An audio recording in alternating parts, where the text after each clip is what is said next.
Muka Jona Dinamati. Muka Jona Dinamati. Muka Jona Dinamati. Dinamati Muka Jona Dinamati. Muka Jona Dinamati. Manero akanaka vana veZimbabwe ndoti sanganai neni wenyu Shepherd Yuda. Nhasi toda kutaura pamusoro pechinhu chinonzi freedom. Dambudziko riri kuitika nderekuti we are preaching freedom. People are preaching freedom. People seems not to understand what is freedom. When we are talking about Zimbabwe, we must discuss something like freedom. What is it? What is freedom? And so tinenge chidaidza mese kumatimana enyika yeZimbabwe kuti when we talk about real issues that are affecting Zimbabwe, you see very few Zimbabweans participating.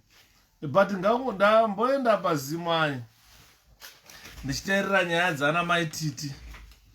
There was about 800,000, 1.1, 1.2. The figure, the number was rising when people were talking about maititi this, maititi that. When it comes to issues about their freedom, Zimbabweans do not participate. As Mr. Yuda watching from Cape Town, Mfuleni Mukoma, bwanji zviri sei mwana wamai ino zviri kufamba ere Brandon zviri kudini. Tane problem yekuti the real issues that affect Zimbabweans seems to have surrendered their fate to oppressors. KV, how are you? We seem to have surrendered our fate to oppressors. We seem to have lost hopes in the struggle when people are saying, yes, we need our freedom. So Zimbabweans are fed up of fighting for their freedom. Zimbabweans have lost hope of fighting for their freedom. Zimbabweans are nowhere to be seen when we discuss their freedom. So it looks like Zimbabweans do not really understand what is freedom. What should they do? What are they supposed to be doing with the freedom? You tell them with money, Zimbabweans will run for money. But you give them money, they don't really understand what to do with money. Because if you have got no freedom, your money doesn't buy anything. It doesn't buy you freedom. And if I give you $1 million today, if you don't have freedom, you are nothing. Because the first money that you must get in your life is freedom. When you have freedom, then you have life. This is why you see when you are arrested, what they take away from you is your freedom. Is your freedom. What an arrest simply means taking away freedom from you. When freedom is taken away from you, then you will be like a prisoner. You don't have rights. You don't have freedom. If you have got no rights, you've got no freedom. But if you have got rights, you have got freedom. So what a human being wants is freedom. If a human being is deprived of freedom, then that person becomes a very dangerous person. So what we are talking today is about the freedom of Zimbabwe. Your freedom, my freedom, our freedom together.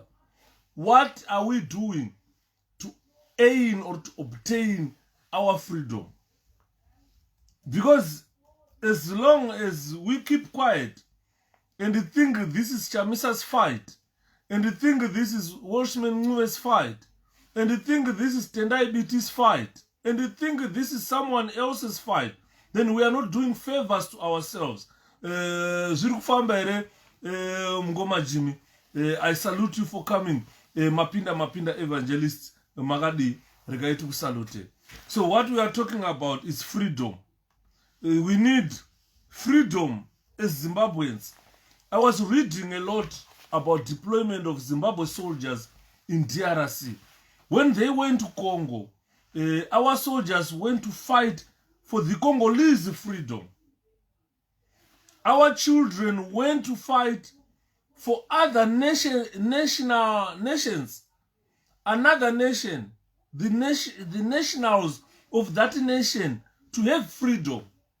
Zimbabwe soldiers went to DRC to fight the M23 rebels so that the Congolese can have freedom.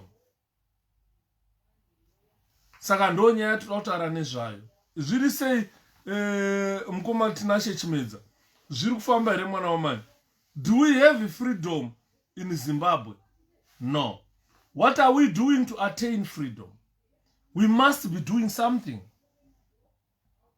Because when we talk about freedom, we are talking about the power to act, the power to speak or think as one wants without hindrance or resistance. So if you have got power, if you have got freedom, you have got power to act. In Zimbabwe, you can't act without the soldiers being sent to kill you. You are going to be shot by soldiers. So in our country, you can't act. In Zimbabwe, you can't speak. If you speak, you have seen Honorable 𝗔𝗿𝗰𝗵𝗶𝘁𝗺 being dragged before courts for speaking. You have seen a lot of freedom fighters in Zimbabwe, the likes of 𝗙𝗿𝗵𝗵𝗶𝘁𝗺. They were dragged to courts, sent to remand prison for speaking. We have got the likes of 𝗙𝗿𝗵𝗵𝗵𝗀𝗵𝗵𝗀, Cecilia Chimbiri. They were dragged before courts for speaking. And they murgunzwa. Zviri say kumbi, zviri famba here mwana wamai. So there is no freedom in our country. You are not allowed to act. You are not allowed to speak. You are not allowed to think and reason. Nosaka muchiona vanhu vachiunganidzwa vachinzi idipfe what pay. They are starving these people. They cannot resist that, but they are not allowed to act. They cannot resist that, but they are not allowed to talk. They can't resist that, but they are not allowed to speak. You can't speak. You can't act. You can't think. This is the country we have in the 21st century, in the era of technology. This is 21st century. Every country, every nation is fighting to grab the earliest or the most technical or technological improvements that are seen anywhere in the world. So if you look at Zimbabwe, we have lagged behind other countries. You go to Rwanda today, you see some things that you have never seen. Bullet trains, you see them there. Nice houses, modern houses, not houses which were built in 1900 by Ian Smith, by Cecil John Rhodes. Ukaenda kukadoma, unoona zvimba zvemusana. Zvemusana wenzou, hazvina marata pamusoro. Those are ancient houses. Andi muri kuona. DB zviri kufamba here mwana wamai. Chichi zviri sei. So we need freedom. That's the first thing that a human being wants. Zimbabwe has become a big prison, where every person in Zimbabwe is a prisoner, whose freedom has been taken away by ZANU-PF. The people in Zimbabwe today, they've got no rights. They've got no power to act. They've got no power to speak. They have got no power to think. They've got no right to think. You guys are not allowed to think. You see it through all these platforms. When we start discussing about our country, you will find we've got 48 people here out of 16 million Zimbabweans. As to Zobo Kadoma, it's so pathetic. You go to Kadoma, you think probably you are in the 14th century. Kune zvimba zvemusana to Zobo. You understand? So this is a very painful situation that Zimbabweans are finding themselves in. You guys are not allowed to reason. You guys are not allowed to talk. You guys can't speak. You can't think. You are not allowed by your government to think. You are not allowed to act. You are not allowed to speak. That means we've got no freedom in Zimbabwe. That country has got no freedom at all. So this is the first thing that as Zimbabweans we must be demanding. We need to demand freedom for ourselves. The condition or right of being able to be allowed to do so. We need to demand that condition. We need to demand a condition or a right of being able to think, of being able to speak, of being able to talk, to think, to speak, to act.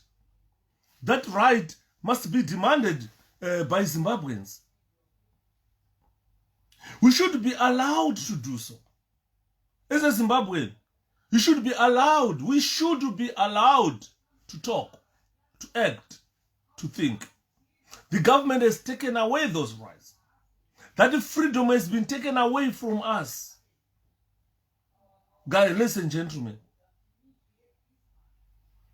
if you see a Zimbabwean, ask him to think, he will tell you, unondu rice. If I think here, unondu rice. Talk to a Zimbabwean today. Please, can you speak? I am not allowed by my government to speak. I'm not allowed by my government to talk. Tell a Zimbabwean to act. Let's get in the streets. Let's demand our freedom. I can't do that. Go to their newspapers and you'll be shocked to see Zimbabweans complaining. And that's why people flourish outside and have power, even in media stuffed of what is good or mediocre. It's so sad, Mkoma Sylvester, that talk to any Zimbabwean today, he will tell you, Nondu Raisa. Shamari, let's act, Nondu Raisa. Let's speak, Nondu Raisa. Let's think, Nondu Raisa. This is this motto, the slogan of every Zimbabwean today. Talk to a Zimbabwean, Nondu Raisa. So you will find that whatever you want to do in our country, people will give a lame excuse, Unundu Raisa. They are limited to think. People in Zimbabwe are restricted to act, limited to think, and are controlled to speak. This is a pathetic situation that we have found ourselves in as the people of Zimbabwe. Because if we were enjoying the freedom in our country, the right to speak, act, and think, definitely last Maenga Hama and Tungamirai Madzokere were not going to spend 8 years in prison for no crime committed at all. If we were allowed to think, act, and speak, our soldiers were not going to die in DRC. It's so pathetic. I'm going to dwell much on Congolese war, DRC war, which showed that Zimbabweans have got no freedom at all. Farai Chada, how are you, my brother? Cindy, ZANU has insulted a sense of fear in our minds, definitely. If you want to think, the next thing you say, I'll be killed if I think. If you want to talk, the next thing is, I'll be killed if I talk. If you want to act, Zimbabweans are scared. They fear to act because they've got no freedom. They've got no rights at all. If you look at Zimbabweans, there must be self-freedom. Munanochka egaga gara pasi. Kuchka was ana self-freedom. These are types of freedom that you can find anywhere. There must be a collective freedom. A self-freedom. Freedom. Can I travel in Zimbabwe without police stopping me? Can I do what I want to do in our country without ZANU-PF interfering? Can I run a business in our country without ZANU-PF telling you that you need to register with ZANU-PF for you to operate a commuter-owned bus? So we've got this self-freedom taken away from us. We are yet to taste freedom in Zimbabwe. Thanks, Cindy. We haven't tasted freedom at all in our country. You can't do business. You can't. You can't buy a car outside the country. You can't.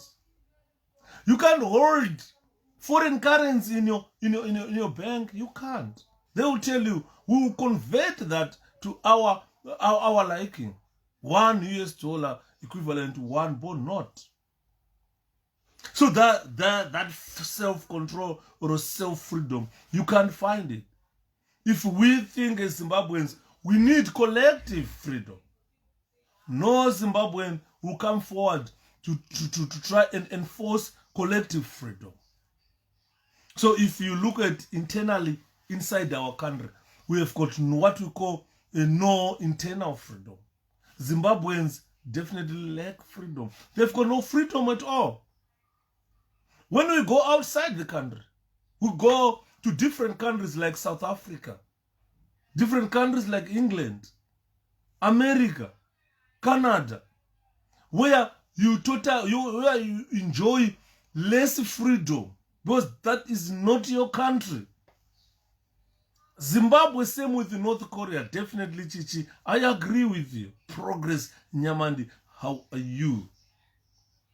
So the freedom that I'm talking about, it begins by joining Shepherd Yuda platform. We are 46, 47 people here. Because people are scared to speak. They are even scared to listen to Shepherd Yuda talking. Yesterday, ndakataura na Bururu, ndakataura naye. Akanditi baba, munomboziva here kuti munenge muri pa big screen ku CIO head office. Munenge muri pa big screen ku army. Muri pa big screen ku PGHQ. These guys are listening to you on daily basis. And you have been labeled a terrorist.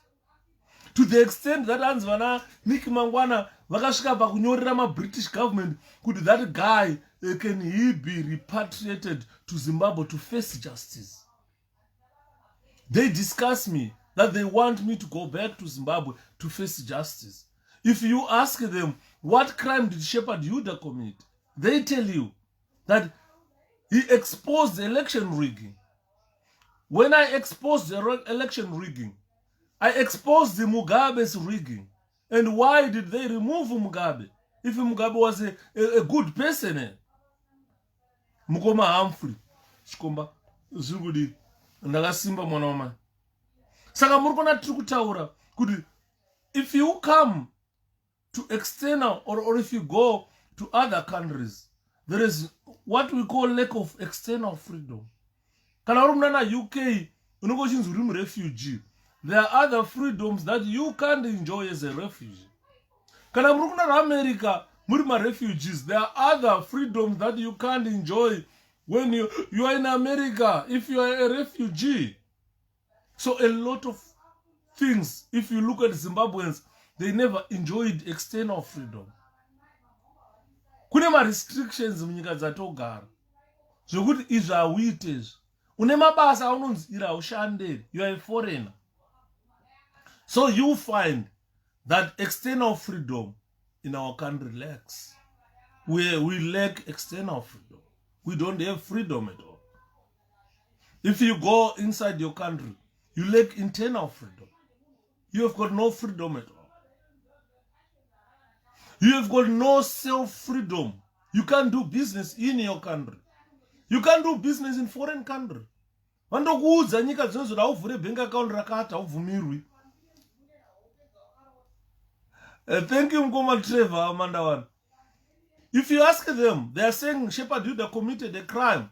He exposed election rigging in 2018. So should never step in Zimbabwe. Once he steps at the airport, Shepherd Yuda is gone. Ndakasimba Mkoma Trevor.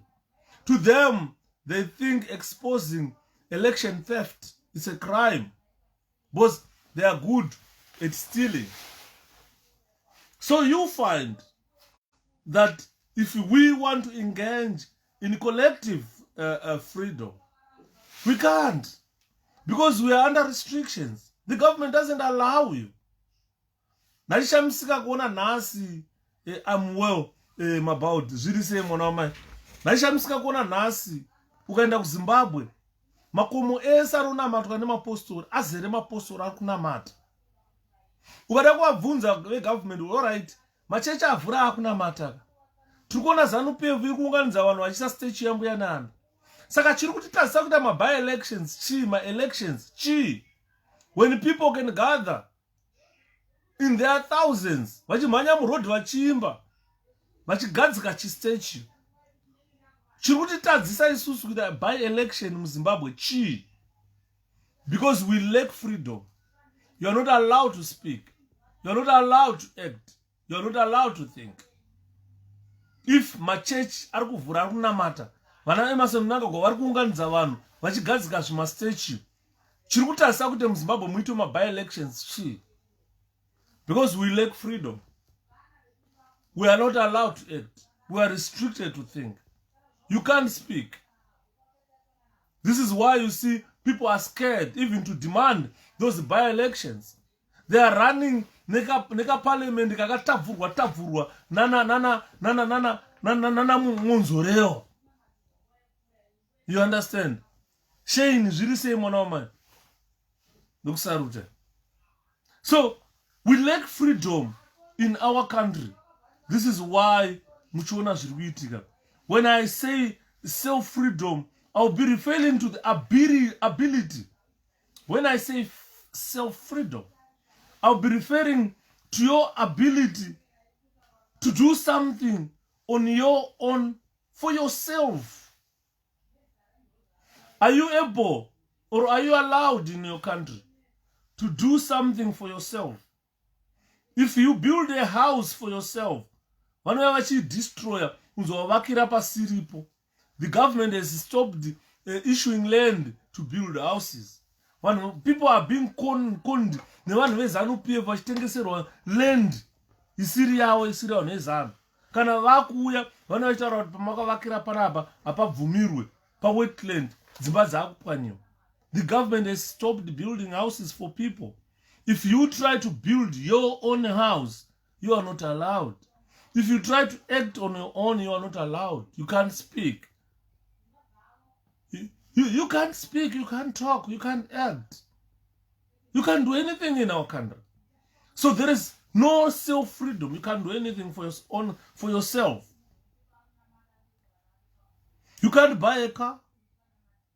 Ukatenga motikari, kuti uda kuita kombi, hanzi register namai Mnangagwa. You can't run a business. Ukada to run a business, mangwana unouya vachipwanya. Kutengesa madomasi is a business. Kutengesa musika is a business. Vanonga vachikupwanyira musika wacho. Kuvaka kuti utengese motikari is a business. Vanonga vachikupwanyira kuti bvaipo. They waste resources on individual citizens. Instead, they should arrest poverty and repatriate prosperity from places like Dubai, where they smuggled gold. They don't care, Mkomafarai, these idiots. In the sense of learning, they can't even help Zimbabweans to escape the present danger of embarrassment due to poverty.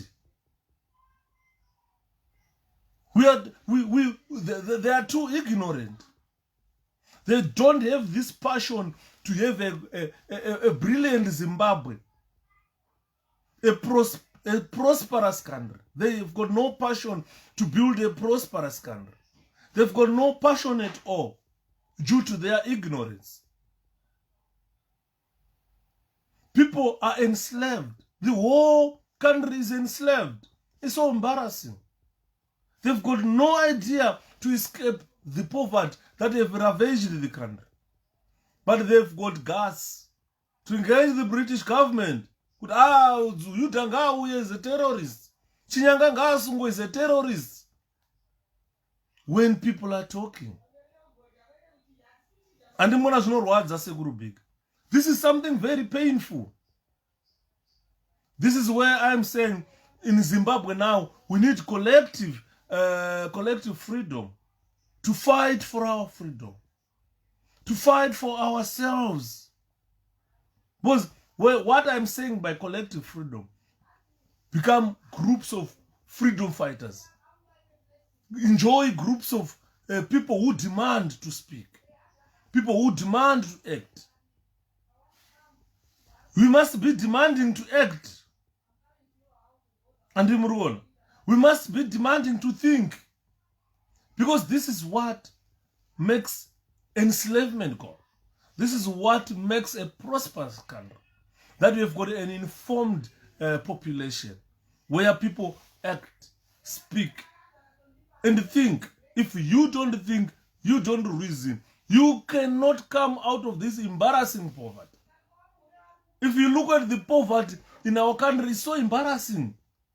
You can't have tap water in a country like Zimbabwe. You can't have electricity in a country like Zimbabwe. You can't afford 3 meals a day in a country like Zimbabwe, which enjoys the highest illiterate rate in the world. People can't drink clean water. People can't have roof over their head. We've got people sleeping on the streets. Drugs. This is why I'm calling for collective freedom. To say, when we say collective freedom, we mean you guys must come together. We can do my peaceful meetings, peaceful demonstrations, collective labors. We must come together as Zimbabweans. This is the legacy of Mugabe. It's Mugabeism. It's so sad. It's so sad, ladies and gentlemen. Look at our embarrassing situation, our embarrassing poverty. Probably the whole world, we've got this embarrassing poverty. So what I'm saying is, we need the basic freedoms to enjoy our country.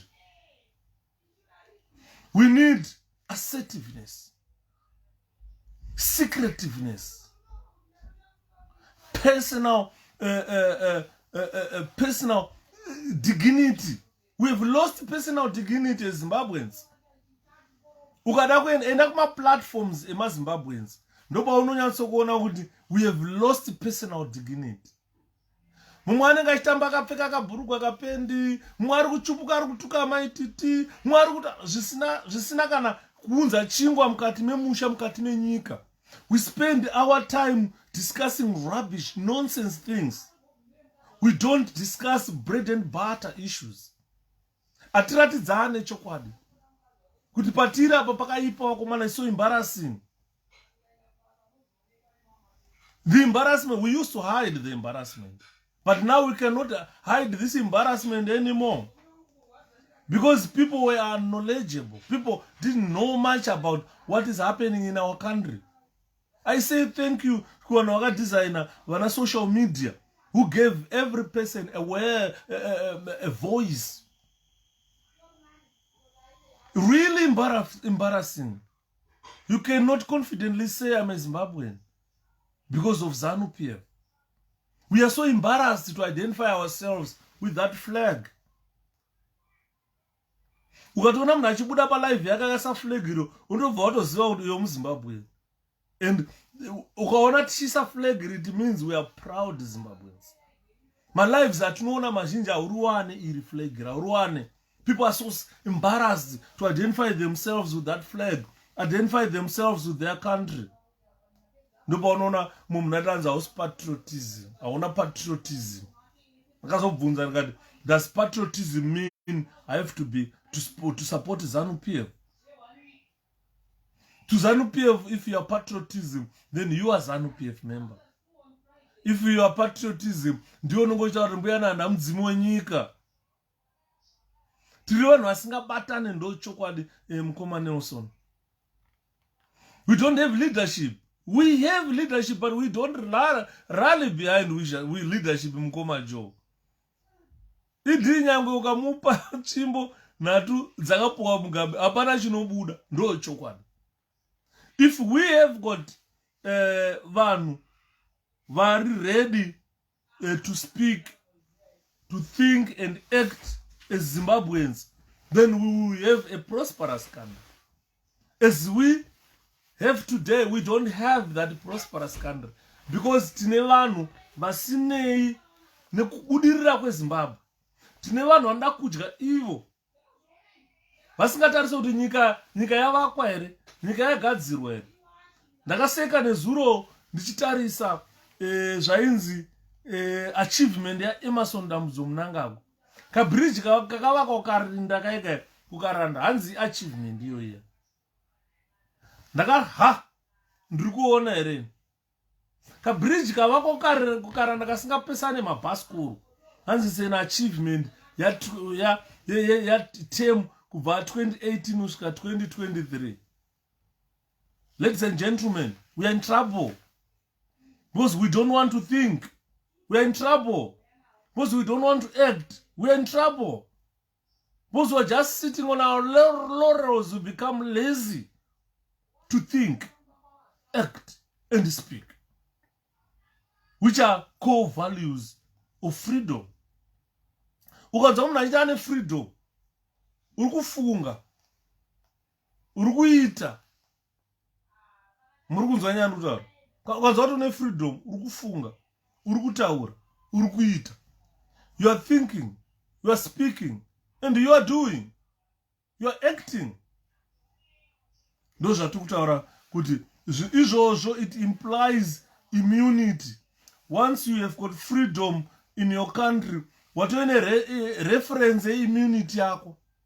Government haife yakakudherera kana kuita zvinhu zvausingade, nekuti une kaspeciality kako kaunoziva kuti aiwa inini ndiri kuda freedom yangu.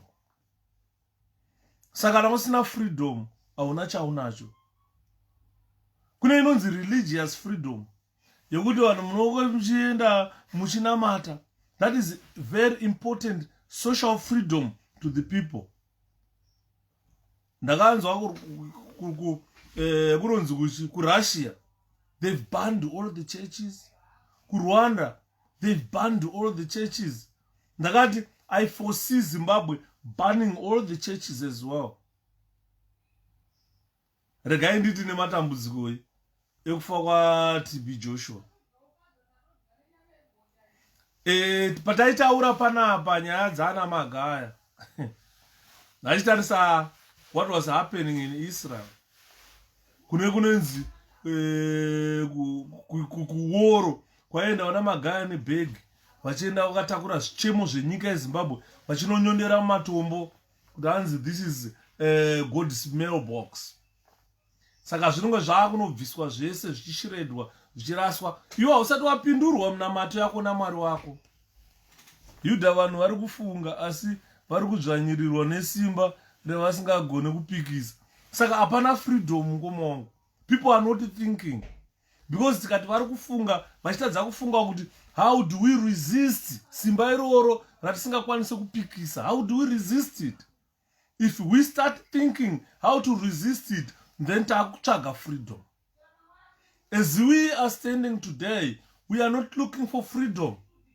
We are not acting to gain freedom.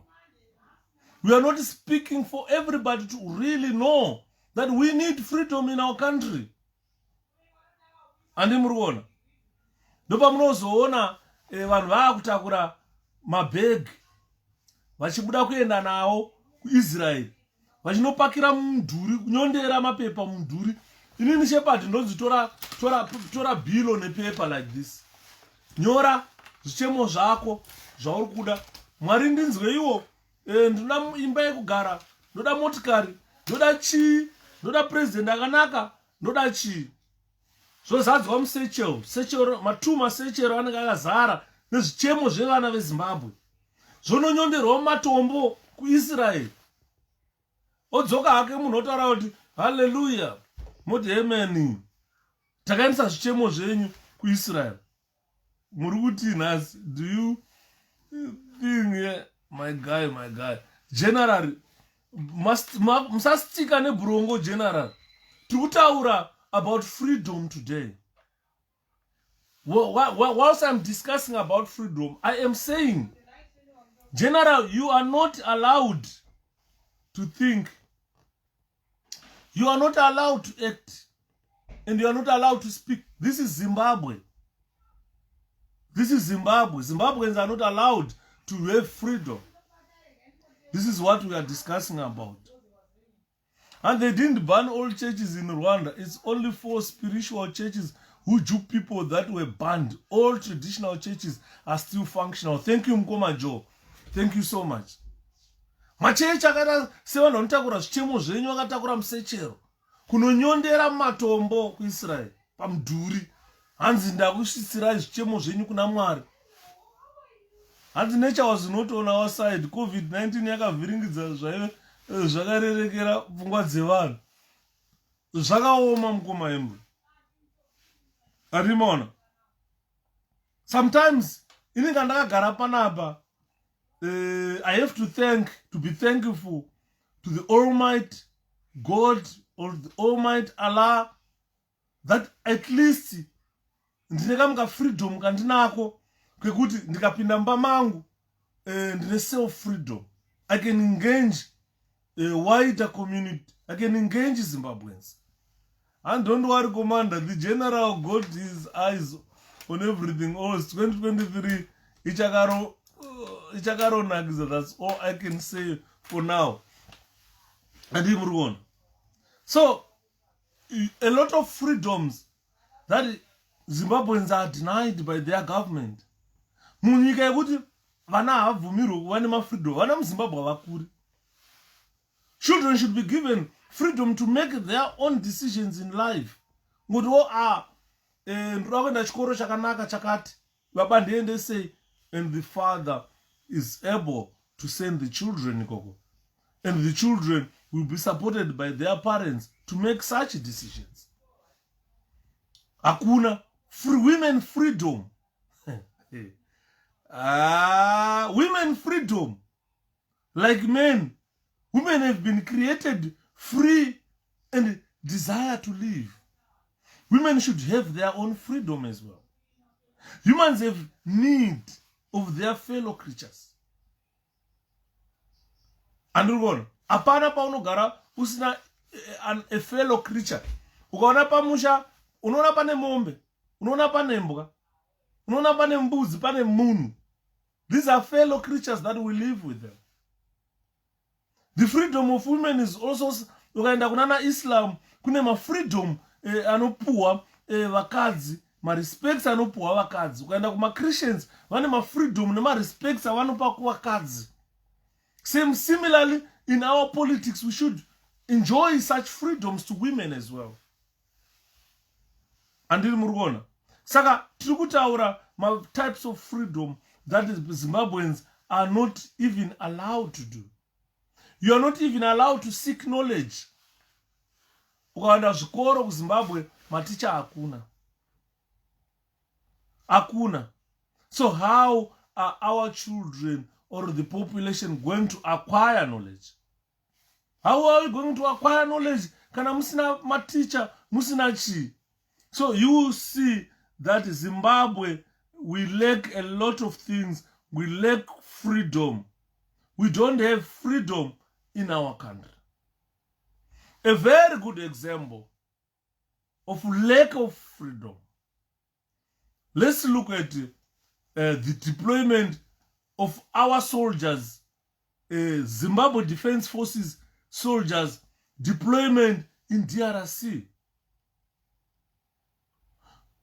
As Zimbabweans, we are most concerned that the president during that time had to commit Zimbabwe troops to even greater military involvement in the DRC without the consultation of the people of Zimbabwe, without the consultation of the parliament. When you consult the parliament, you consult the people of Zimbabwe. But the people of Zimbabwe vote parliamentarians to make decisions on their behalf. Mkoma blessings really say, unorwadziwa chichi if you look at Botswana. Mugwenga, Botswana is a desert. If you go there, they are enjoying their lives. They are enjoying their freedoms. So our freedom, if we look back, we had children of Zimbabwe who were deployed in a foreign land where they could not enjoy external freedom. Whilst they were there, a lot of them, our soldiers, were killed. If you ask Robert Mugabe or whoever was in the government, did they ever consult with the people of Zimbabwe that they want to send the army to fight in DRC? They never did that. Originally, troops were sent to prevent the imminent downfall of the Kabila government in response to an OAU resolution preventing the deposing of governments by military means. Mapabata era, initially it was an OAU initiative that in SADC we should not have a government that will be topped by military means. And this is why the Zimbabwe had to intervene and send soldiers to DRC. But they never came to us to say, you are the taxpayers, you are the majority, you are the people of Zimbabwe. Tikukumbirawo kuendesa vana venyu kuhondo.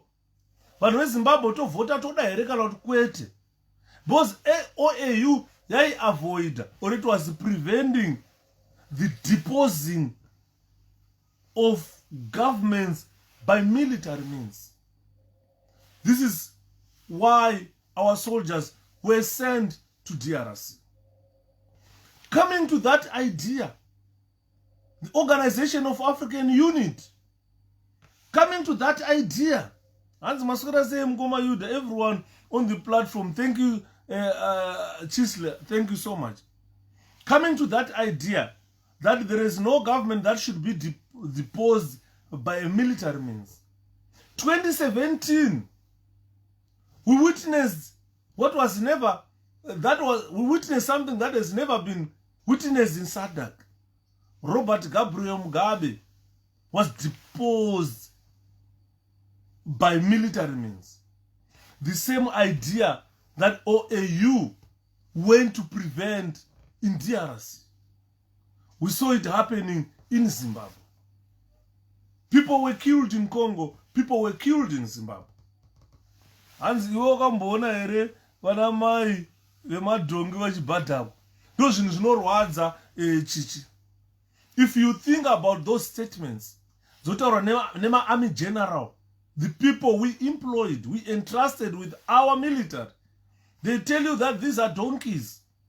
If you tie donkeys to plow someone's land, that person won't pay donkeys, but will pay the owner of the donkeys. And we denied that by saying that there was never a coup.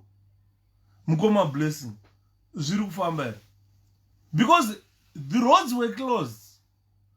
Armed soldiers were deployed everywhere. No one was allowed to do business. And they went there to force Mugabe to resign. That was a military means. And statements were made by General Chwenga saying the military intervened to save his ZANU-PF. That was a coup. Zimbabwe troops were committed in DRC conflict by the president without authority of parliament. Nor it is, understand, the authority of endorsement by cabinet. Mugabe kakangouya kakangogaya kuti alright, andeiwa komana. Makomana vachibva vapinda kuenda kuCongo. There was no approval of cabinet. There was no approval of the parliament. Chichi ndakudzoka pa idea yangu yandakataura pakutanga. Kuti if the parliament did not approve the deployment of Zimbabwe soldiers in DRC, if the cabinet did not sign the deployment of Zimbabwe soldiers in DRC, then every soldier who went to participate in DRC war needs to be compensated. The monies came. But since there was no approval of cabinet, no one was compensated. Since there was no approval of parliament, no one monitored when the monies came. If there is no cabinet approval and if there was no parliament approval, then these soldiers must be compensated. But they are just like those soldiers who went to fight in the struggle for Zimbabwe in the 70s. There was no parliamentary approval needed. There is no cabinet approval needed. People just rose and went into the bush, armed themselves, and fought Ian Smith. In 1997, everybody who participated in that war was compensated.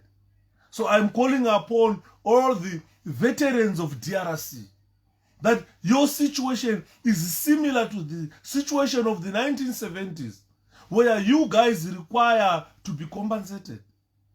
So the issue of compensation has to take focus, has to take center stage now. That everybody who participated in the DRC war, whether you were 100,000 or you were 10,000 or you were 20,000, you all need to be compensated. Because there was no parliamentary approval. There was no cabinet approval. But someone felt that you are his donkeys. And he had to send his donkeys to DRC, followed soldiers and addressed them in DRC. That if you bopa madongi, ukanorima munda wa munu ye achabhadhara madongi here, kana achabhadhara muridzi wemadongi.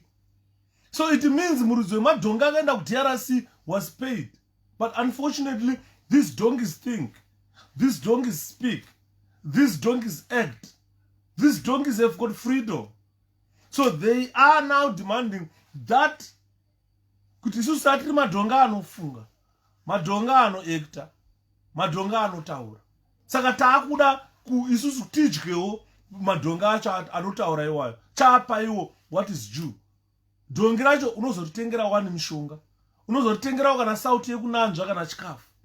Why not compensate our soldiers who fought in the DRC war?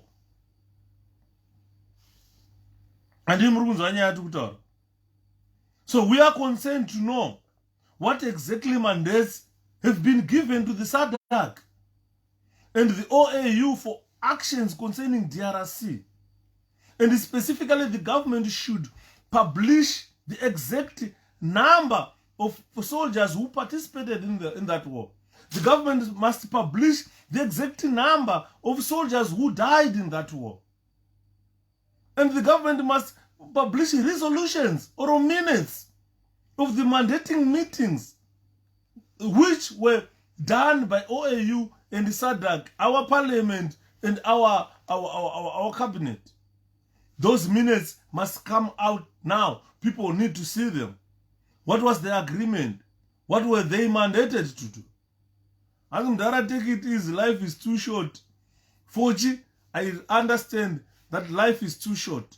But when life is too short, can your life be dimurwa na someone because it's too short? No. Can you suffer because life is too short? No. Can your children suffer because life is too short? No. Kutaura kwatiri kuita kune vana vakasara vasina na baba vakasara ku DRC. Inherera dzisina kana compensation yadzakapiwa, havana kana chavakawana. If I show you my inbox today, the number of people who come to my inbox, I'm not sure Mkoma Yuda. My dad died in DRC. I'm not sure Mkoma Yuda. I've never seen my dad. I heard that he went to Congo. He never came back. My 20-year-old vana varikutaura kudaro. My 21 years old vakura vana. Vakasiwa na maidziri mimba. Vakaenda vana baba ku DRC. Vakanosara muchakapedza mbudzi. Vazhinji vacho vane misoro yaidimburwa vachibayirirwa pazvimiti. Vachifamba vachinzi muZimbabwe yenu. Vese ivavo, they need to be accounted for. They need to be compensated. Zvinhu zvinorwadza. Imagine usina baba wako, usina kuvaona, vachinzi vakanofira ku DRC, vachifira nyika isiri yavo. Yavakaendeswa na president asina kumbobvunza vanhu. Kuti nhai vanhu todi toenda here kuhondo kana kuti kwete. So ladies and gentlemen, ndo patiri kutaura kuti aiwa kana maminutes eSADC aripo, eOAU aripo, eCabinet and Parliament aripo, aburitsei tione kuti what did you agree? Kana pasina chamakaita agree navo, then compensate our soldiers. And muzanya kutaura, many Zimbabweans, they strongly believe that it is wrong for our forces to be deployed in the DRC. During that time, Zimbabweans felt it was wrong in support of a leader who himself came to power by military means. Laurent Kabila had come to power by military means. It's like today, if Idi Mnangagwa is attacked, then some countries will come and say, no, amukabvise hurumende iripo. But you forget that he came to power by military means. As when Mugabe saw kuti nyaya Congo inogona kusimudza mhepo akabva azviti ndiye ave commander in chief, so nobody would dare to ask him for compensations. So this is now time we are saying, can we all those who participated in DRC, all DRC veterans of that war, please can you come forward? Can you come forward? Those who can hear me today, can you inbox me your number? We want to really understand. We want to fight for justice. You guys need to be compensated. You suffered a lot. Mairumwa ne mosquito. Muchirara machonyonyo muya. Muchipinda maambush. Ukana pairwa C company yese 3 brigade kuri wakupera 120, 130 soldiers. Vachipfurwa vese kupera kuti do.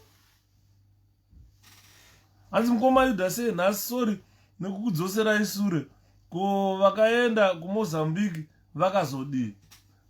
Not yet sure about those who went to Mozambique, but who participated in the 1989, 1990s war. Those I don't think kuti pachine vapenyu paya because Moza yairova. Hans Gukura only caused deaths and births with unknown fathers, and those guys are resistant. Better to move on with life. You cannot move on with life when we are in an embarrassing situation, Forchi. We have got an embarrassing poverty in our country. And that embarrassing poverty created by DRC war. Ziri say, Grace, how are you? Tapinda maswera at it. Ziri famba. So Zimbabwe cannot move forward. Zimbabwe cannot move away with such an embarrassment, an embarrassing poverty. What you see in Zimbabwe is so embarrassing. What we are witnessing in our country is something that we should never witness in a 21st century country. Unaona problem yatinayo ndeyekuti mu era of technology. Zviri kuitika kuDubai tiri kuzviona. Ukagara panapa unenge une everything that is happening in Dubai. You've got everything that is happening in Russia. You've got everything that is happening in Brazil. If you look at all those countries, there are people who think, act and speak, and their countries are developing. But if you go to Zimbabwe, what you witness is so embarrassing. MaZimbabweans vari kufa nejara kuita kuzhuzha nejara. Ukaona kuZimbabwe munopembererwa chibage. Haisiri nguva yekuti topemberera kuwa kwechibage ino. Haisiri nguva yacho. 21st century era where we celebrate utakohwa chibage tazadzakadura. Haisiri nguva yekupemberera chibage ino. Yanguva yekupemberera zvimwe cash crops. Ekuti unomeka sure kuti zvandarima panapa zvikundipa kana kuti 1.2 million kupera kwegore. Ndobhadharawo vashandi ndosara ndine mari. But tichiri kupemberera chibage chatakagara tichirima kubva 1980 before war. Taingorima tozadzakadura ikako. Nhasi munhu akazadzakadura anotopemberera kuzadzakadura. Hanzi ngoti ndiwe wazvitaura. Hanzikira mgomo wangu. Hanzi ngoti ndiwe wazvitaura wangu. Masoja chirwadziso muZimbabwe zvinorwadza. As I mean to say, there is no impact you making towards Zim, particular Zanoids. We need to make an impact now, Mkoma Forge. This is why I'm saying freedom is very important. If you have got freedom you make an impact. We need freedom. That means we need rights to talk. We need rights to speak up. We need the rights to act. We need the rights to think. We are Zimbabweans. If we don't think, then we will live in this embarrassing type of life. It's so embarrassing.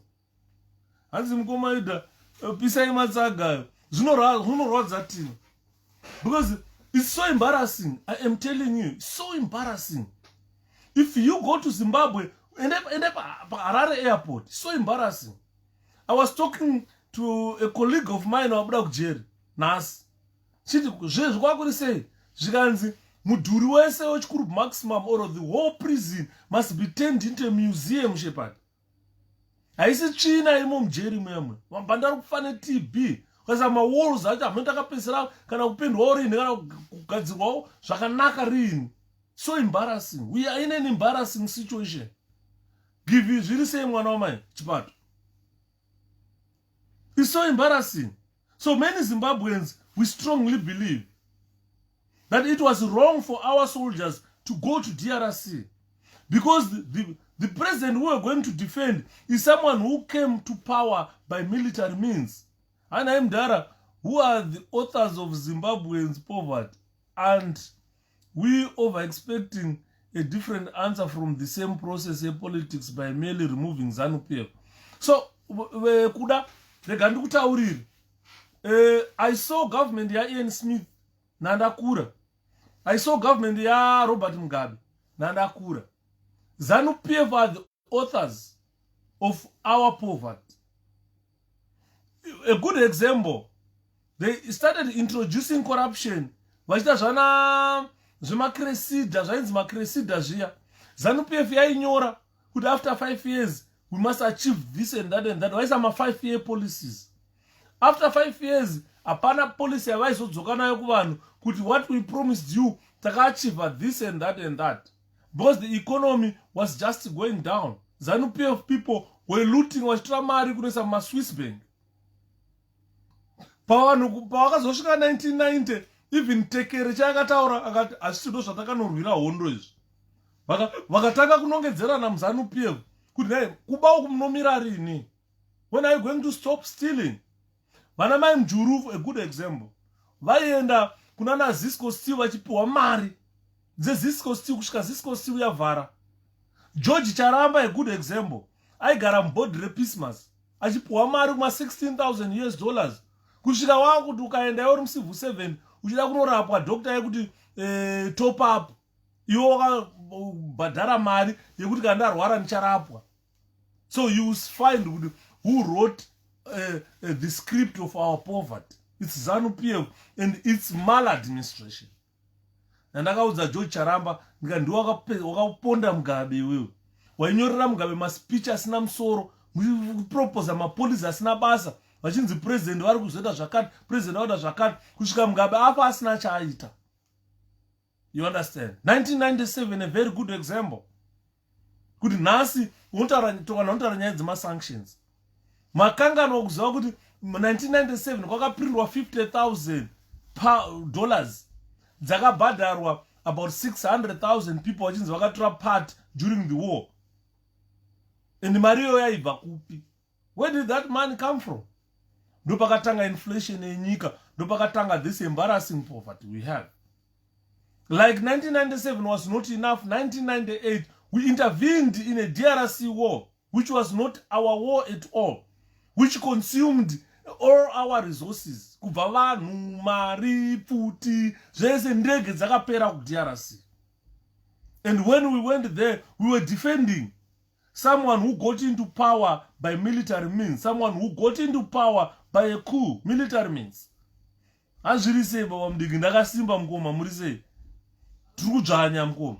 No, chataakuda apa, takuda kuti ngatiuye together. Let's come together. We need our freedom. We need our... Ezvino zvikapinda muZimbabwe, ukadzwa kuti sei musina freedom, munhu akakubvunza unonzwa kuti masoja. Masoja. Ukataura nemunhu panapa anokudza kuti let's move on, tinourawa. People of Zimbabwe have stopped acting, have stopped thinking, have stopped speaking. andiri mwana hanzi koyataurwa namunzora yekuti am taking over MDC alliance unoiona sei which MDC alliance yaruda kutora munzora mukoma Nelson I'm not sure which MDC alliance Munzora want to take because Munzora wrote to the court, he wrote to the parliament that I'm recalling members of parliament who joined an opposition political party known as MDC Alliance, who are no longer part of MDCT, who have joined a different political entity known as MDC Alliance. So we don't know which MDC is talking, alliance is talking about. He wants to take over. I don't know which one is that.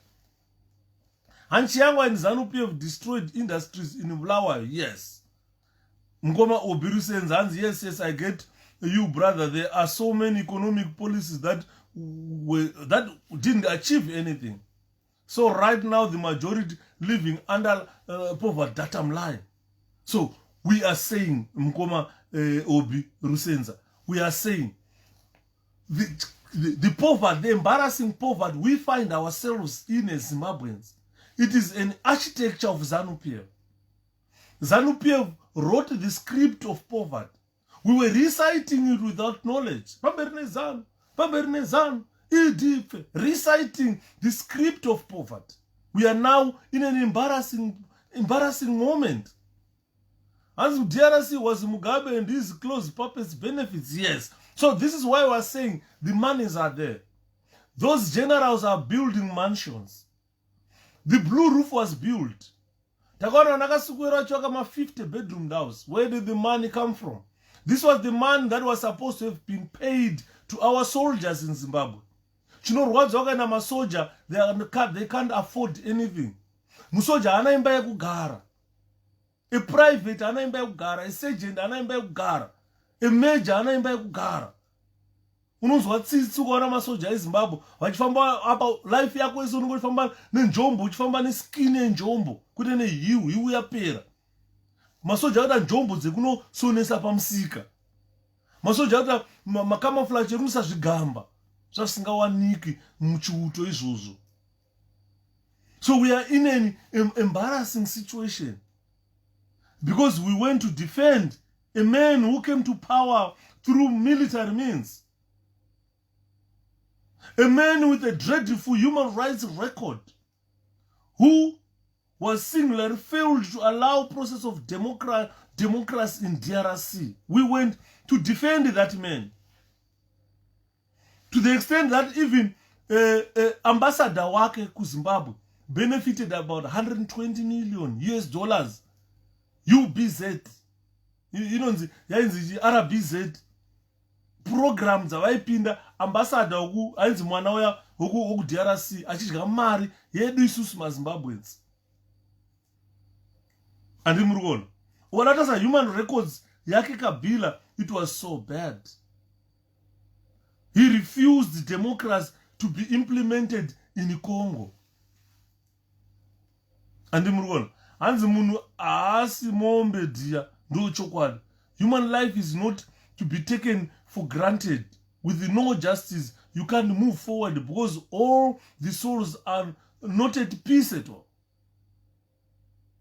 And the man, hello, and today you are in a compromising mood, son. I wish many Zimbabweans have the same mindset. At it, Mama, those are true tower. Definitely, we have suffered a lot under ZANU-PF. We need our freedom now. We have to demand our freedom. We need to speak up. We need to act. We need to think. Zimbabweans have been restricted in thinking. We have been restricted in acting. We have been restricted in speaking. And what are the results of withdrawal of our freedom?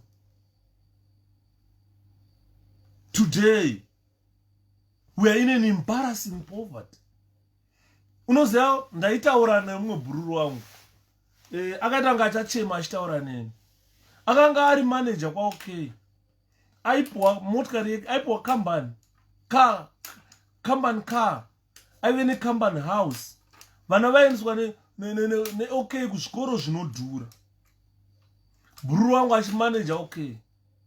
Akauya ku-UK kwandachitaura kuti hakuna external freedom kuno. Akauya kuno bhururu wangu inini akasvika akada kutsvaga basa reumanager akarishaya. Akati ndine madegree ekuyunivhesiti ndinana aka ndinana chi zvikanzi to hell with your degrees, University of Zimbabwe, to hell with your aka man. Bhururu akatanga kutambura kuchema kutsvaga basa akarishaya muno mu-UK because of skin.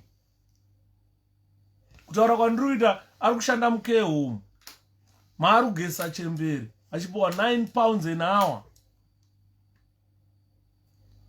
Munhu akanga ari manager ane company house and everything akanda akuenda ku-UK kunotsvaga upenyu. Haana upenyu hwakasvika achiwana munomu, akasvika akugesa chembere achipiwa 9 pounds an hour minimum wage. Utarise makudzidza kwaakaita unochema.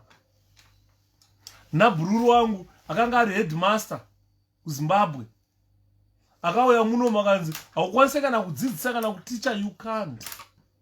Unofanira kuita zvimakosi zvakati.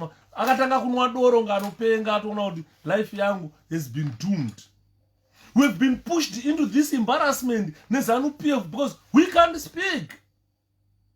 We have been pushed into that embarrassment ne our own government because we can't act. We can't think. We have been restricted from thinking, stopped from acting, and restricted in speaking. No Pastor Sarah maZimbabweans tiri ipapo. Ndosaka uri kuona takaenda ku-DRC. Ukaona patakaenda ku-DRC takanyorwira hondo kupreventa munhu akanga apinda nemilitary means.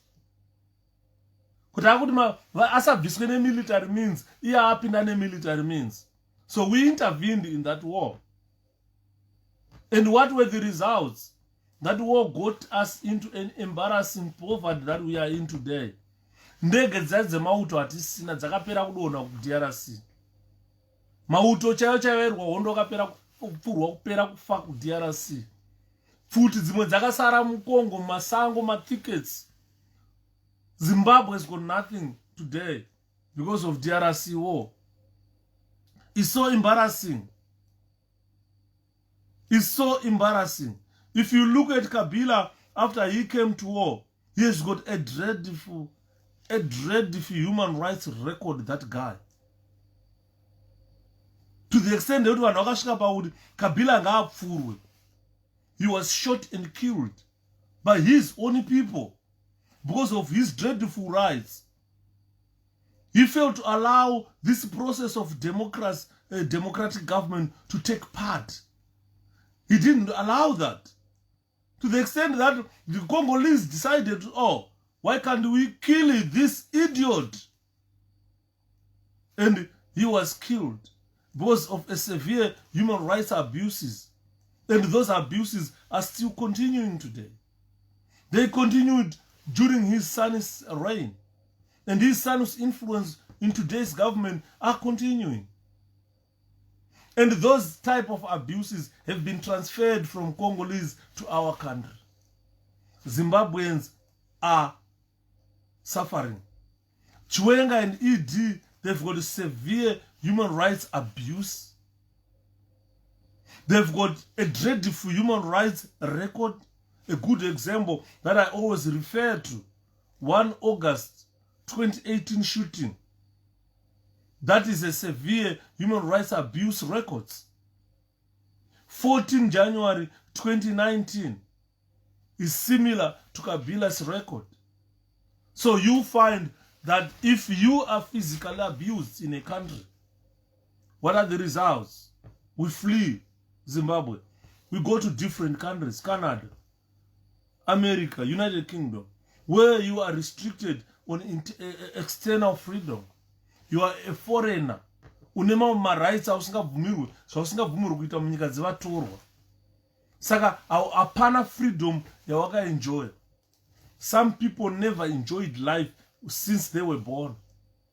Until today, some people are still finding it difficult to survive in this world. Wakutonosvika pakufa kufusirwa baba, usina kumboenjoya upenyu. Nambozwa for life is too short. Definitely it's too short. You were born struggling. You are dying struggling. Zvinhu zvinorwadza, ladies and gentlemen. Ukada kuona nyaya dzandiri kutaura idzodzi. Let's look at civil requests, civil requests, civil society requests the Zimbabwe government to cease supporting a regime against which allegations of human rights violations have been established. Some people were asking us, where did we get sanctions? This is your answer. Sanctions. MDC here is your very good answer. Where the sanctions came from. The sanctions came from our regime's actions when they went to support a regime which had severe allegations of human rights violations. And when we went to support Kabila, fully aware that he had a severe record of human rights abuses, then the international community, if you read Zidera today, it will tell you that the 1998 war intervention, which Zimbabwe was urged to pull out of that, and they refused, they continued with that war. That made us go on sanctions.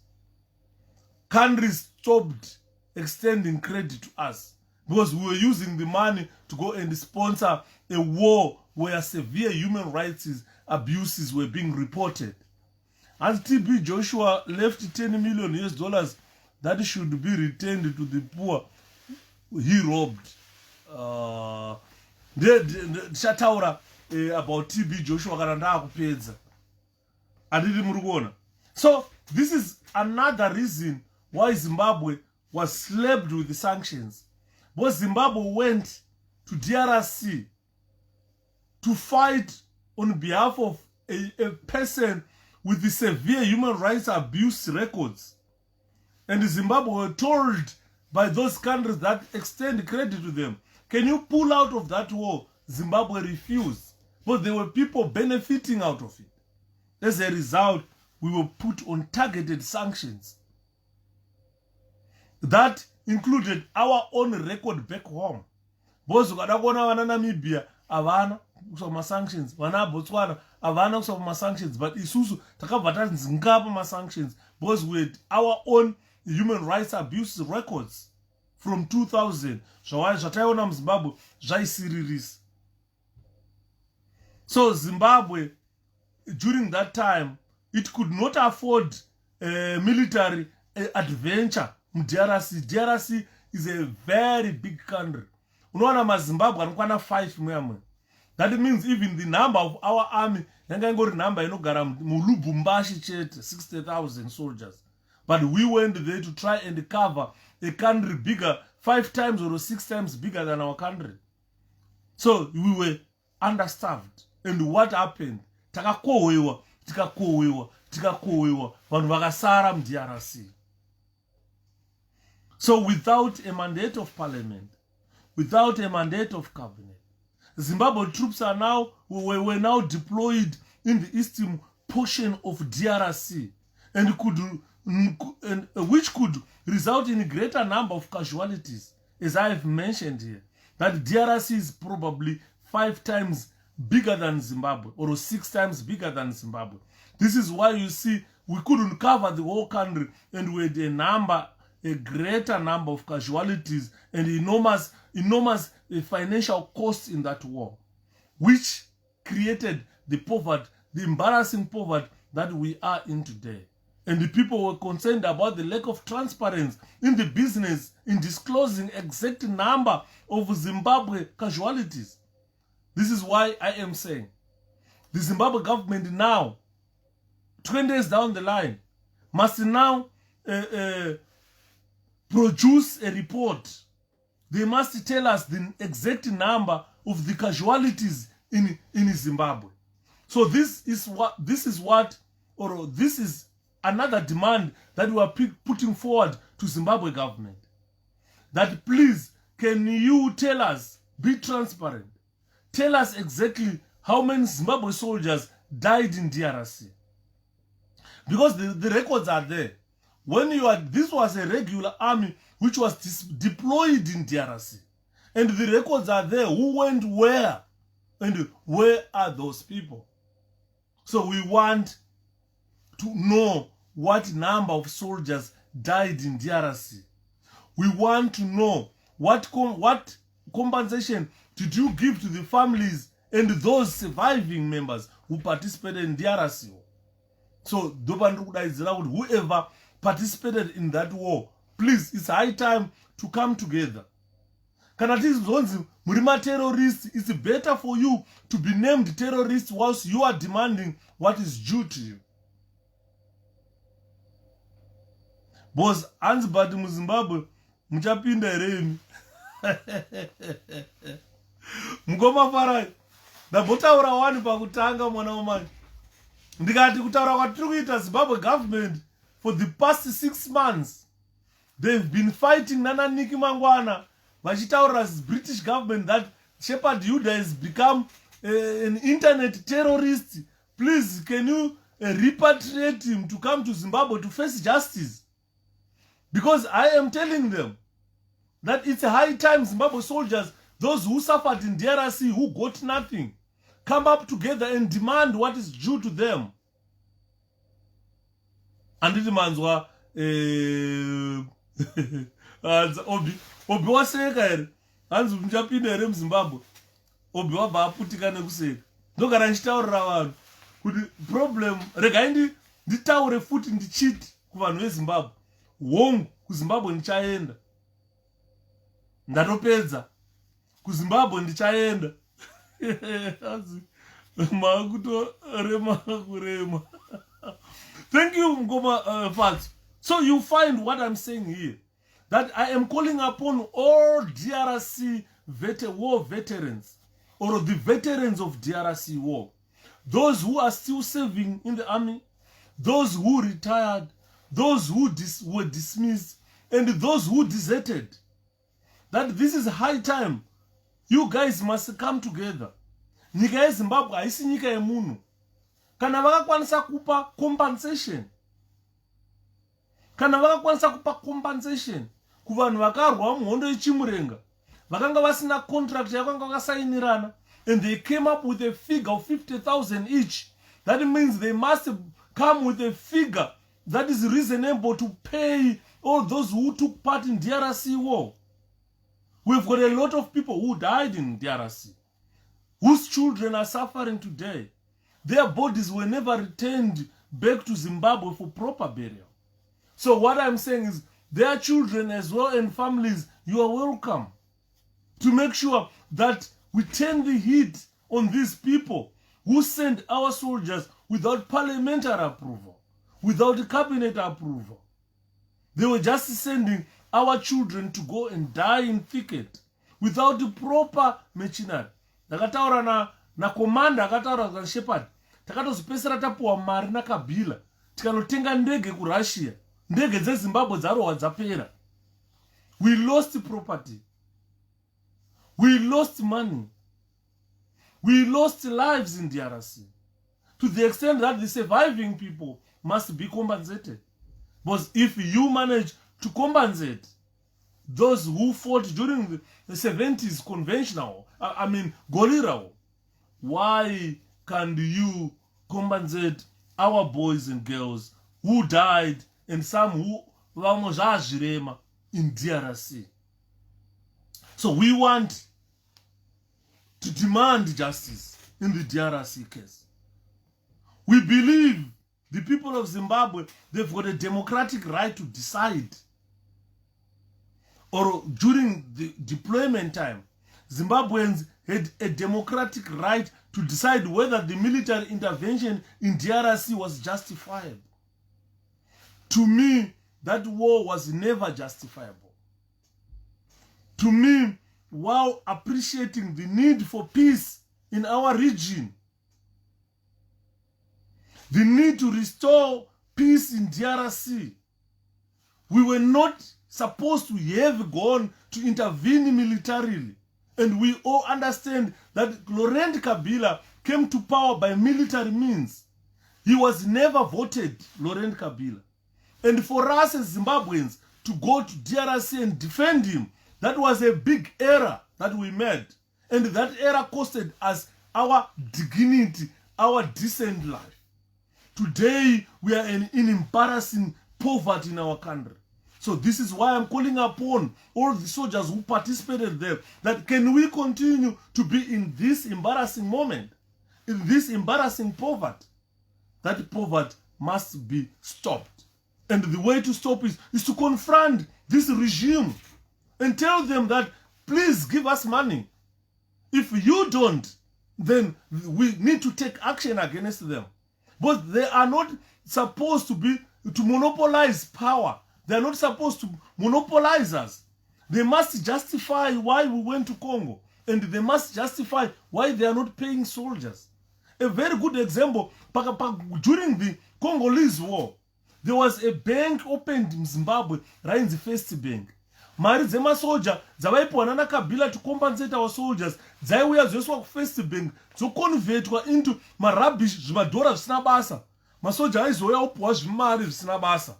US dollars vatora vakuvaka mamansions. Vana Chiwenga vakana mamansions aitaurwa kunzi Chiwenga ane mansion yakati yakati. Vana Chihuri vane mamansions, vana Idi vane mamansions, Maruzeva mamansions. Where did they get that man to build all of those mansions? One mansion worth is about 10 million US dollars. Yeah? Vana chimdara che blue black chakafa chikasiya 2.6 million US dollars in cash. Perenzishiri. Mario yaibva kupi? Musoja weZimbabwe, ngatimbotaura a very good example. Musoja weZimbabwe akapinda basa anosaina contract 20 years. Asaina contract 20 years. Pamwedzi anenge achihora, lese ari kuhora $50. Because masoja ezvinezvi vari kuhora less than $50. Ngativati roughly vari kuhora $100. Pamwedzi pagore rese musoja ari kuhora $1,200 US dollars. The whole year 12 months. Kuti azosvika 2,600 anoisvika here in 20 years. Because kana achihora 1,600 musoja nhasi, 1,200 pagore. That means pa 20 years ari kuhora 21,000 US dollars. 21,000 achavaka imba here, anenge achembera, musoro wachena, anenge achida imba yekugara asina pekugara. Because ZANU-PF government is not looking at that. The welfare of our soldiers, the welfare of our army. That you are paying them today less than $100 US dollars a month. And kupera kwegore musoja ari kuhora $1,200 pagore. Paanoshanda 20 years ari muto anenge ahora 20,000 US dollars. Ndo mari yamuri kutarisira kuti achabereka vana, okudza vana, otenga imba yekugara, oendesa vana vake kuchikoro ne$20,000 US dollars. You guys are not serious. Zimbabwe government, you are not serious at all. And muri kudherera masoja, muri kudherera mauto edu. And kumauto edu kavhurikai pfungwa muone kuti pa 20 years in service uri kupuwa iwewe uri kuhora 20,000 US dollars. Muso unobuda uchienda rupuwa 900 lump sum yawakashanda for 20 years ukapuwa 900 ukaenda nayo kupi? Hakuna musoja akabuda basa aifana kutsvaga basa futi. Waifana kugara life yokuti vanhu vakakutarisa vanobva vataura kuti yes naro uyu munhu akanga ari musoja. Asi zvakwana brother, chisiyai pamangwana, we have to sleep. Ngomaobi regai ndivataurire magunmen kuti muri kuhora 1,200 gore rese. Kupera kwa 20 years unenge wahora iwewe $20,000. Ndopa uchaendesa vana kuuniversity. Kuuniversity kundiunze mwana wako kuUK aende kuuniversity pagore under 10,000 pounds. Mari ari kuhora iwewe 20 years unokwanisa kuendesa mwana wako kuchikoro 1.5 years. Chete yapera mari iyoyo. 1.5 years ndo mari yaunenge washandira 20 years kuendesa mwana kuuniversity. That means the likelihood of your son, your child as a soldier to go to university is 0. And this is 2,000, this is 24,000 US dollars in 20 years. No marine or soldier. In 20 years, 24,000 US dollars. University, how much I pay my university. Let me check how much I pay my university. In even UK, nobody 9,500 pagore university. 9,500 pounds, which is about 12,000 US dollars, 12 to 13,000 US dollars. Ya nobody pagore. You are 24,000. Unmwana wako yo one. Could you mbadare 3 years by university? You can't afford. You can't afford. Urim soldier. And what up food kuno defend nyika. Come on, guys, come on. Well, let's wake up. It's time to wake up now. Kutakura AK kuno netsa. Daitara nemface wangu zaka Shapiro takarwa ambush pa DRC pakabinda. Ndikati taura tinzwe zaka Shapiro nane 5 ma magazine. AK. Nandire dzimwe nyere dziri loose pandiri.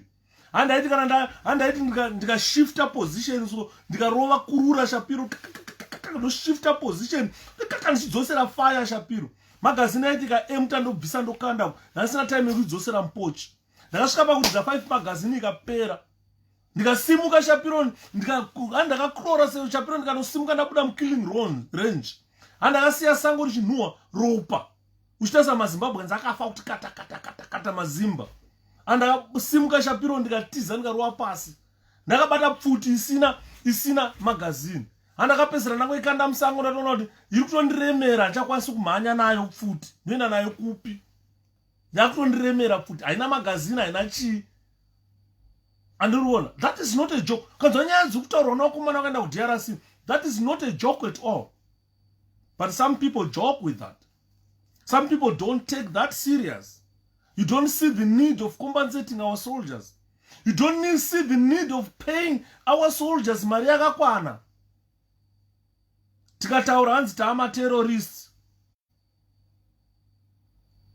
And that's how they control you and you depend on handouts. It's so, zvinorwadza mukoma Sylvester. That my soldiers are not dependent on handouts. A soldier, someone who defends a country with his blood and life. And if we don't speak up for our soldiers, I know, I appreciate that there must be peace in our region, but definitely defending Kabila, who came to power in a military coup, that was not a priority. And now the whole country is drinking sewage. The whole country is in an embarrassing poverty. The people of Zimbabwe are silenced. They are not allowed to speak. They are not allowed to think. They are not allowed to act. Because you squandered all our monies in DRC and we got nothing in return. They are afraid to stand up as soldiers. This is why I'm saying it's now the right time to stand up as soldiers. Because for the past 20 years, if these guys were serious to compensate you, they were supposed to have done that. You were supposed, by now, if you go to South Africa, you can tell. Spend 6 months in the bush, come back home. You buy a house, you buy a car, you live large in South Africa if you're a soldier. What are the difference between South African soldiers and Zimbabweans? Why should we leave our Zimbabwean soldiers suffer? Why? This is so painful. It's so sad. If you look at our soldiers now, armed robbers of South Africa, you find 1 ex-soldier, 2 ex-soldiers, 3 ex-soldiers, all known as Zimbabwean soldiers. It's so painful. Vakawanda vakapesera vama armed robbers mu Zimbabwe. Vakawanda vakapesera vama armed robbers kunana South Africa. Tirimfana mboora aitaura musuno, aitaura kuti ndakaenda kuCongo pa assault guys. Daiti kuona asina kufa uchiuraya uchitora kuti tisecha chitora chi. Now I'm mental. He came back to Zimbabwe. He did my armed robbers. You put him in prison instead of cancelling him. It's so sad. So said 𝗙𝗿𝗰𝗵𝗶𝘁𝗃𝗿𝗀𝗀 nari. Zimbabwe, South African soldiers, if you go there, you can tell. Ndine my friends, ndine my friends angu, ma South African angari soldier. Aigara ingondiri Shapiro, why can't you come? Huya ku South Africa, huya Shapiro. Ndichiri Zimbabwe. The other one was a prison officer. Huya Shapiro ku South Africa. No. I'm not interested in South Africa. Those guys were living large. When he came to see me in Zimbabwe from South Africa, he was driving a BMW yake. Just imagine a friend of mine, a prison officer, visited me from South Africa. You understand? I was so touched when he came. I said to myself, oh, please. Can I come? Can I go to South Africa? I was trying to convince myself to say, let me leave the job. Let me go to South Africa and look for a job. Because of the car my friend was driving, a prison officer. I was footing. I don't know,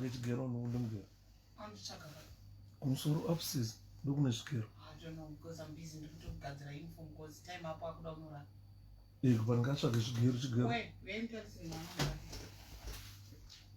It's so sad, ladies and gentlemen. So what I'm saying,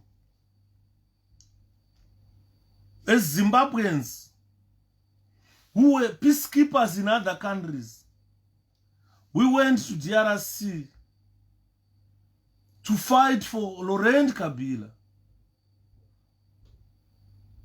It's so sad. There is an article that I want to finish with it.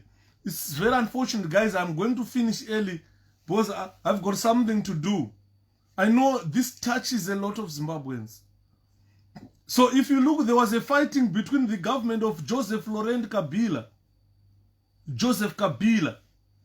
A fight between Laurent Kabila Nema M23, Ainsma M23 rebels.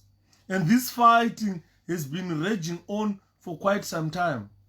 The M23 rebels waged a brutal onslaught against the government of Kabila, and they were backed by Rwanda. The United Nations, it singled out Rwanda as the man and brains behind the M23 rebel movement, led by renegade General Basoko Ntanga. Every time Nomdi Tanganda Mfesu, Anon's entire Ganda deserted outside the Zimbabwe and now committing crimes. It is so sad, 𝗙𝗿𝗰𝗵𝗶𝘁𝗃𝗿𝗀𝗀. So Ntaganda general is notoriously called Terminator, reportedly defected from the DRC army earlier that year and had a fallout with Kabila on the integration of former rebels and military service condition. He now believed to be leading the rebel movement made up of mutineers, people who mutinied from the government, from DRC army, and his former rebel cohorts in the earlier civil war. Indications are that he operates out of Rwanda and the President Paul Kagame's backing. Secretary for Foreign Affairs, Ambassador 𝗙𝗿𝗲𝗀𝗀𝗀𝗀𝗃𝗍𝒻, he confirmed the deployment of ZDF in that country. This followed an approval by regional and the SADC extraordinary meeting of heads of state and government. Vakaitira musangano wavo kuTanzania, vakataura kuti aiwa ngatichiendesei masoja. As such, Zimbabwe contributed troops to the eastern part of the DRC to work with other countries in the region. So, urikuona kuti mangwarira anga akaita vanhu ava, maZimbabwean soldiers, they were much concentrated on the eastern part. Eastern part ndokwaipinda nako maRwandese, ndokwaipinda nako makuvanhu aya anonzi vekuUganda, ndokwaipinda nako maBurundians. So this is where Zimbabweans were concentrated much, the eastern region. So that's where a lot of Zimbabweans died. So Zimbabwe it took those soldiers there as a member of SADC Treaty and the Protocol of Defense and Security to assist the DRC. The country was also a member of the regional bloc. The SADC mandated forces was supposed to have or to neutralize international force and monitor both sides as the regional bloc. This is what they were supposed to have done to ensure there is peace in the region. Aivepo kuTanzania kwayo nemudhara ainzi 𝗔𝗿𝗰𝗵𝗶𝗀𝗃𝗃𝗃𝗃𝗃 Kikwete ndiye akanga ari president of Tanzania during that time, and Mugabe was the president of Zimbabwe. So they had to coordinate the SADC forces. Said they expected them to be deployed the following day. They did their meeting today, and the following day they wanted the soldiers to be deployed. But the problem, yatakaita wanabima, ndarabima, he couldn't even divulge how many soldiers were going to be part of that SADC team. He said the troops would be funded by DRC government. Maona pandiri kutaura varume. Vakomana vakaenda kuDRC uyai pano mani. Imboyai pano mukurukure neni. Because vakomana ava, they were paid by DRC government. The forces or the troops would be funded by the DRC government with the assistance from the United Nations and the United African Union. So you see what I'm saying here. That the money to compensate our soldiers came from DRC government. And Bima to confirm that. So why did these guys not given money? Because they were supposed to just have gone there, take the warring parties, Garaipas Chanetsa Chi. But ma M23 vakataura kuti atitaurirani. Ndobva chatotanga kubvondoka, chakanga chiri chimoto. Andiri murikuona. Saka you find out Namibia yakapinda, Angola yakapinda, Zimbabwe yakapinda, vachibatsirana kurwa nema M23 who were backed by Rwanda and Uganda. And my Ugandans munovaziva kuti mabalance. Kana vatanga kurwa hondo vanorwa zvekusvika kuedze. Vachiridza pfuti my Ugandans. Haasi vanhu vakanaka kurwa navo vanhu kuUganda. Plus vanhu zvine mushonga. Andimona. So the rebels were tactfully supported by the United States. So if you look at relationship in Rwanda na America, obvious zvimwe zvombo zvavaive nazvo because tairohwa takatakura ma-AK, but Rwanda yanga ine ma-sophisticated weapons. Kwainzi kune ma-40 barrel ndekuti kana ndege haienda imareko. Vakomana vakapera. So we were like fighting against America because most of the weapons that those guys had came from America. And so in terms of funding, the DRC government had to contribute to the upkeep of the forces. Saka tikutaura kuti mari yemasoja edu yakabva kuDRC iripo. Masoja uyai mupuwe mari. Kana mari yaramba kubuda iyi, wakomana, I don't expect you to be smiling this time. It's not time of electioneering. It's not time of sloganeering. It's time of your life, your family, your money. The money came from DRC. The DRC government was the major contributor to the upkeep of the forces and other expenses. That means vana Kabila ndo vaunza mari kuZimbabwe.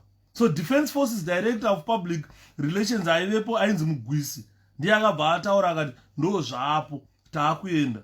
And that decision was made by a government. It was the government never consulted the parliament, never consulted the cabinet. They just send a signal. Tumirai masoja akati vaende kuDRC, chabvondoka kuDRC. Andimukona nyaya tikutaura. Saka tikutaura kuti aiwa ma-deployments akaitwa iwayo, taiziva kuti vakomana vachasupportwa neDRC. Mari dzakabva kuCongo dzakapiwa vakomana kunzi vakombanzetwe vapiwe mari nokuti hondo yavakarwa yanga isati yambooneka munyika yeDRC. Andimona. So there must be a comprehensive approach from now onwards. All actions and planning should be done to make sure that it's not an offensive on Zimbabwe government, but it is a common demand that these people must be compensated. It's not an offensive at all. It's a matter of being human beings. Zimbabwe government must be human enough to make sure that these guys, they at least eat. They at least have a roof over their head. The children are sent to school. The early they do that, the better they stop probably an uprising. Because I can't hesitate to say that there could be probably an uprising. Because on their faces, we are smuggling gold. Masoja akatarisa vasina chavanacho. Vari kubuda vanhu veZANU-PF vakawaridza mari ma-US dollars, ma-millions and millions ema-US dollars, masoja asina chaanacho. Muri kubuda muchivashanira, muchivashainira, muchivasvotesa, muchivaendesa kunana Marange Diamonds kunopfura vanhu. Muri kusvotesa mauto enyika. Vakatarisa makawaridza ma-US dollars, ma-pictures acho tukumaisa pama-Facebook. Munotorana mega ma-picture enyu. Muwaridza pa-Facebook. Makawaridza magoridhe nema-US dollars, mari dzinonzi mari dzinoshamisa dzinotyisa. But musoja ari kuora 24,000 US dollars in 20 years. Musadaro so. Musadaro varume. Regai titaurane pachirume. Yasvika nguva yekuti amaguta kunyarwa hamuchanyarike. Zimbabwe government yaguta kunyarwa. Musatodaro zvenyu varume. Tirikuonai muchiburitsa maZANU-PF youth vachiti pe vakawaridza mari dzinotyisa. Vakawaridza magold. Munyika mekuti musoja haana chekudya, haana bhutsu, haana camouflage. Musadaro. Munyika mune vana vasiri kuenda kuzvikoro. Musadaro guys. Honestly musadaro. Nyika iyi nyika yemuZimbabwe wese haisi nyika yenyu. Saka ndakutaura kuti the time yatasvika panapa haisi time yekutamba nayo.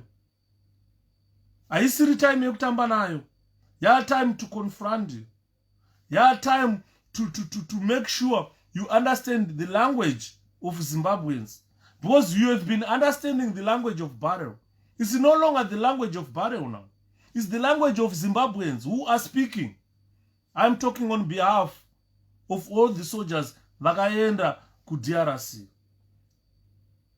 The force that was deployed in Congo for offensive operations to go there and neutralize the M23 rebels, who were never rebels in the first place, who were regular armies of Uganda and Rwanda.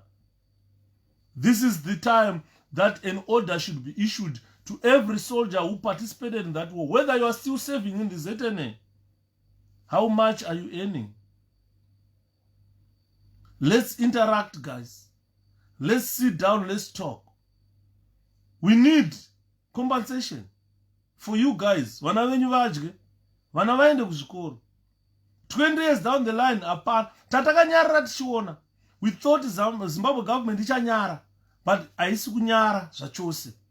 Haisi kutombonyara zvachose. Instead, they are creating embarrassing poverty for soldiers, in creating embarrassing poverty for prison officers, creating embarrassing poverty for the police and the Air Force. Musuro takwana ndege Air Force ichiputika kuti yakasimuka here pabase isina kutariswa ndege. Mudenga vanhu vese vakapera kutsva vakafa. So currently there is nothing that is going to stabilize our Zimbabwe economy. I am telling you, Zimbabwe government is broke right now. Aina chainacho chekuti they are going to pay you. But every day vari kutengesa gold. Mamaina ana kumira kucherwa munyika medu. Foreign currency ana kumira kupinda. Why are you not paying our soldiers in foreign currency? Ngavapuwe mari vakomana. Dai maiziva kuti chisoja chinorwadza sei. Dai maiziva kuti training inorwadza sei. Kana usina kutrainwa wakangonhonga wakanzi minister, you don't really understand zvandiri kutaura panapa. Kuti chinonzi chisoja, it's not a walk in the park. Chinonzi training is not a walk in the park. Andiri maona. Kana uri civilian, zvandiri kutaura izvi zvinonetsa kuunderstand. kusvika ndatozokuimbira dhirihora iro vanogara mudhiriwo, dhirihora rembanje vanogara mudhiriwo, vakomana vanogara mudhiriwo, dhirihora rembanje vanogara mudhiriwo, usatambe navo vanogara mudhiriwo, dhirihora rembanje vanogara mudhiriwo, dhirihora vakomana. Vakomana ava, they were there for the rule of law. Vakomana veZimbabwe, so masoja edu enyika, they were a disciplined force. They were a disciplined force. It was a force that was respecting the rule of law. But now, it's a force that was committed to the rule of law. But you took advantage of them, that they take orders, that they are a lawful army in SADC. And you showed them that you can do a coup. Our soldiers never knew anything like coup. You addressed them.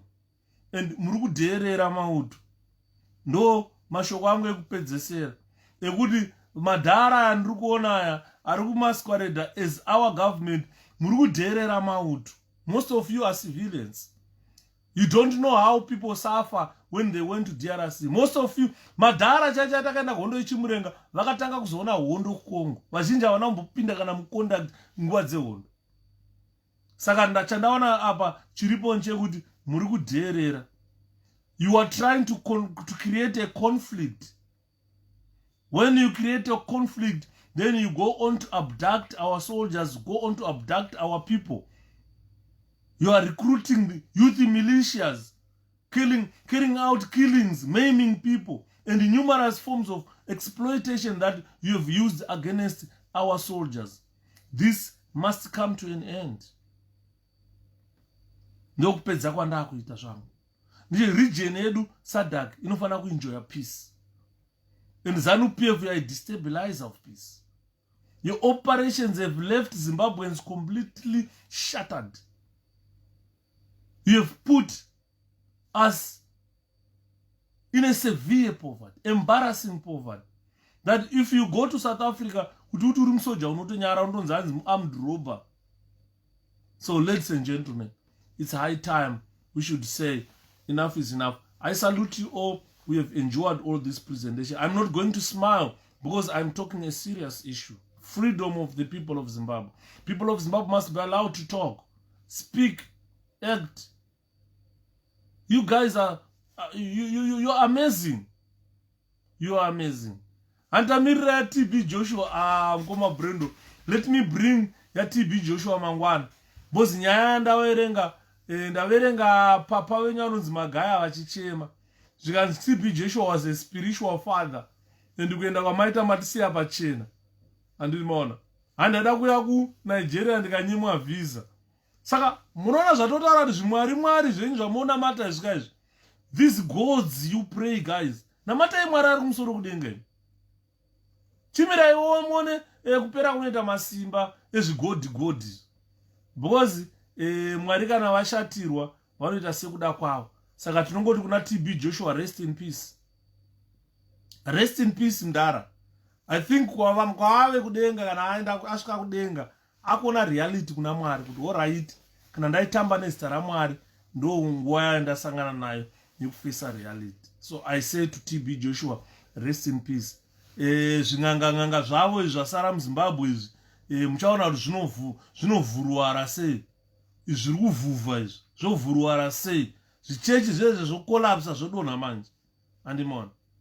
Saka ndiri kutaura kuvana veZimbabwe kuti ladies and gentlemen, enjoy your night, enjoy your day, good night.